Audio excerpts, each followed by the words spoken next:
So my presentation is on the Mapping Freedom project that my Columbia Oral History Master of Arts thesis centered around. As soon as I share the screen, I'll figure out how to do that.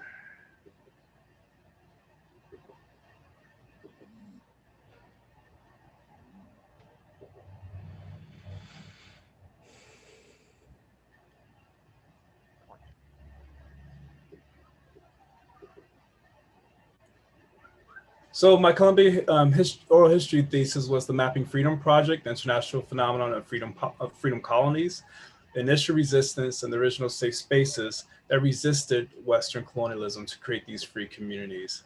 The National Museum of African American Culture and History defines anti-racism as to create an equal society, we must commit to making unbiased choices and being anti-racist in all aspects of our lives. As we all know, race does not biologically exist, yet how we identify with race is so powerful that it influences our experiences and shapes our lives. In a society that privileges white people and whiteness, racist ideas are considered normal throughout our media, cultural, social systems, and institutions.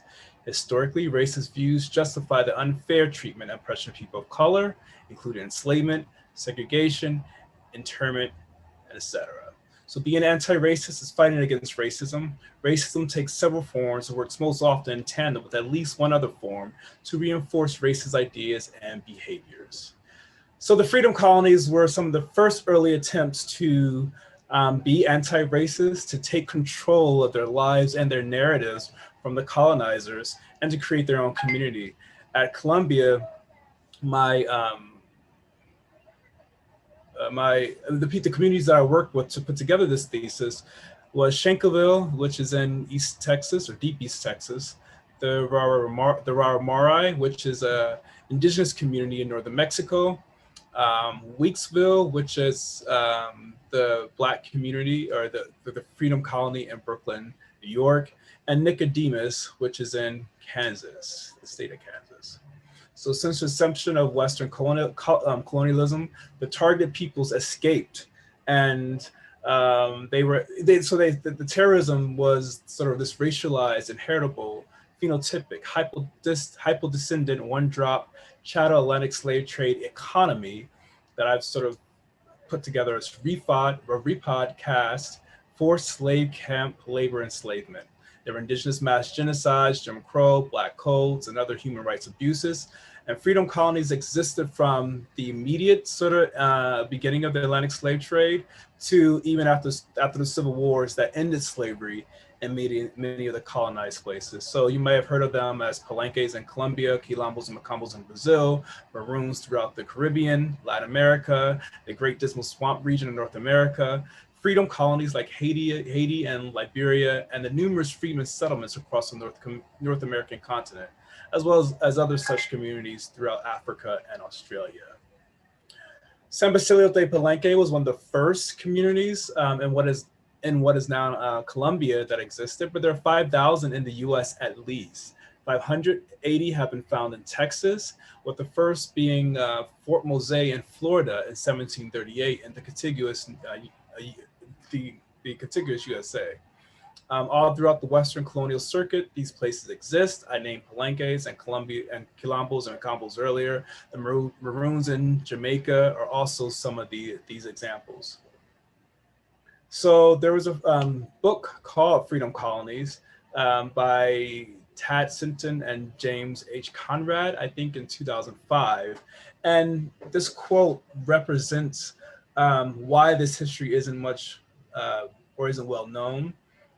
They said that so compelling to historians has been this dark image of the degradation of landless Blacks, of the rise of sharecropping, debt slavery, the neo-plantation, and Jim Crow apartheid, that they often failed to notice a counter movement, focused as they were on the triumph of sharecropping and the accompanying degradation of Blacks in the Deep South.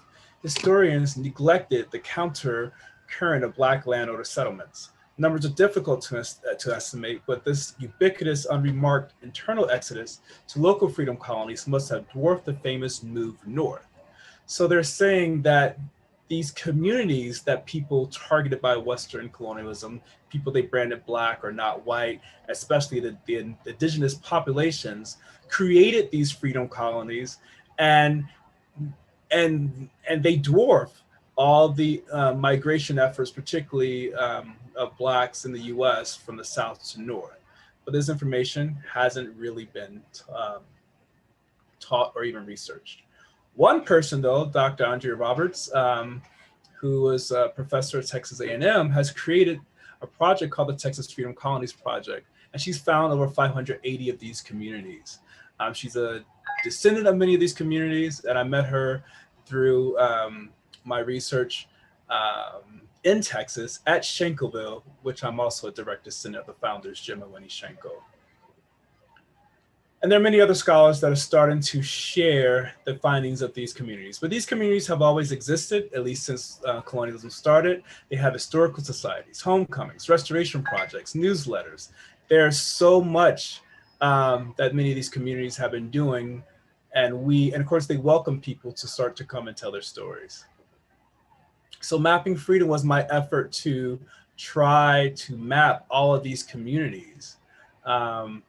I was using Google's GIS to do so. And I think I got up to about 250, and there are still 350 communities to add. And we're finding more and more of these communities each day.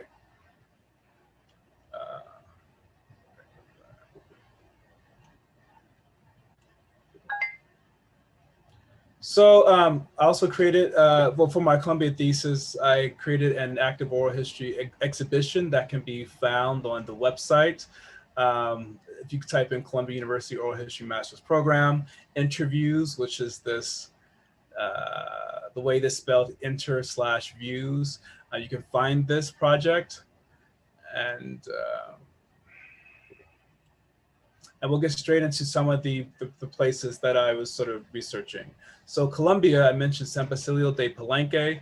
There's a video, but in the space of time, I'm asking you just go ahead and sort of just mention some of these spaces. And during the Q&A, if we have time, we can sort of go back and delve deep into some of these places. But Shankleville, which I mentioned in Deep East Texas, again, I'm a direct descendant of the founders, Jim and Lenischenko. And actually, I'll share this as a quick 2-minute video from Doretha Clay, who has done a lot of work and make sure that this story becomes part of Texas's story. Let's go back.